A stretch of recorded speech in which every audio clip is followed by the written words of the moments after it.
हल्द्वानी हादसा। सरकारी जमीन पर अवैध कब्जा था और भूमाफिया ने उस पर कब्जा कर लिया था। जब उस जमीन को छुड़वाने पर बुलडोजर वहां पहुंचा, उस पर पत्थरबाजी होती है और उसके बाद आगजनी भी हुई। यह हिंसा क्यों हुई? बनभूलपुरा क्षेत्र में नजूल जमीन पर बनी मस्जिद और मदरसे को हटाने का हाई कोर्ट ने आदेश दिया था। यह मदरसा और मस्जिद 3 एकड़ जमीन पर अवैध तरीके से बनाए गए थे। प्रशासन ने बताया कि 30 जनवरी को नगर निगम ने इसे ढहाने का नोटिस दिया था और इस जमीन को नगर निगम ने पहले ही अपने कब्जे में लेकर इसको सील कर दिया था। डीएम वंदना सिंह ने बताया कि ये एक खाली संपत्ति थी जिस पर 2 इमारतें बनी थी। कुछ लोग इन्हें मदरसा और नमाज स्थल कहते हैं, लेकिन ये धार्मिक संरचना के तौर पर रजिस्टर्ड नहीं है, ना ही ऐसी कोई मान्यता है।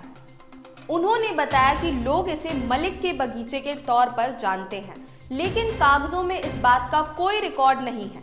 वहां पहुंचने के आधे घंटे के अंदर ही बड़ी मात्रा में लोग इकट्ठे हो गए और पत्थर बरसाने शुरू कर दिए।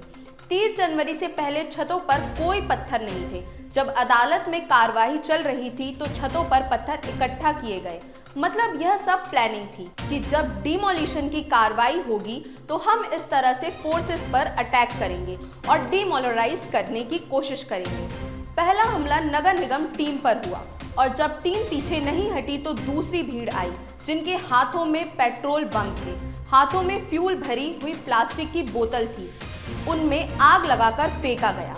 इस हादसे में 4 लोगों की मौत हो चुकी है और 100 से ज्यादा लोग घायल हो गए हैं। दुकानों में तोड़फोड़, आगजनी, गोलीबारी की घटनाएं सामने आई हैं। पूरे शहर में तनाव फैल गया है, जिसके बाद उत्तराखंड के सीएम पुष्कर सिंह धामी के आदेश पर कर्फ्यू लगाया गया है और दंगाइयों को दिखते ही गोली मारने का आदेश जारी कर दिया गया है।